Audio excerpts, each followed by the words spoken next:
The third page in your Module 4 learning packet talks about different ways to display data. On this page, we're only talking about dot plots and scatter plots, which are familiar things we've done this year. Dot plots and scatter plots are similar because you use a dot or a circle to represent your data, but each one is a little bit different, and we're going to talk about that difference.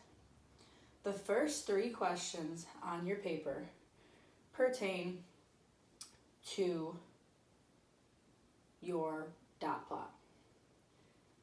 You are required to plot the number of boxes of chocolate that students sold during the fundraiser.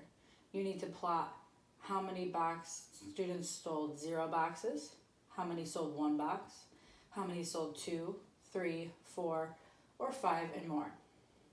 0 boxes is already done for you on your paper.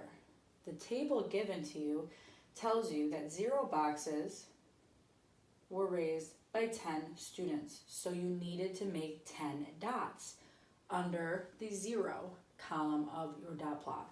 And that is modeled for you and will be modeled in this video here. So we need 10 dots. Now we need to go down on our table and look at how many students sold 1 box. And it tells us that we need to make 8 points of data because 8 students sold 1 box. Now, you keep going for 2, 3, 4, and 5 boxes. In this case, each dot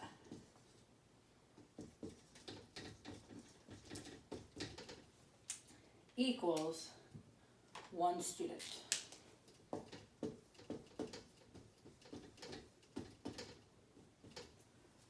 That's why each column has a certain number of dots. It has more than 1 dot. That's how we can pull the information for questions 1, 2, and 3.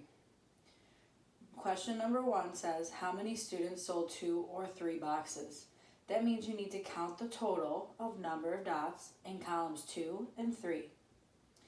Number 2 asks you, how many more students sold 0 boxes than 1 box? You need to count the difference between 0 and 1 in your column. And number 3 asks you, how many total students participated in the fundraiser? That means total, you have to count all of your dots. The last part of your page tells you that you need to make a scatter plot to represent the data. Now, the data is discussing the number of minutes read and the number of pages people read. For a scatter plot, you're only plotting 1 point for each data point. You're not plotting multiple dots for each column like you would in a dot plot. So for example, the first point says 5 minutes were read in 20 pages. So you're going to go over to 5 and up 20, just like you did on the last page when you practiced your coordinate graphing. Same idea, you're going to go over and then up. You're going to plot your point, make a check mark like it's modeled on your paper, and then you're going to move on to the next point. The first 2 are done for you. You need to do the next 8 points to get credit for this activity. Let this be a review for these 2 visuals for graphing, and please be sure to comment if you have any questions or need additional help.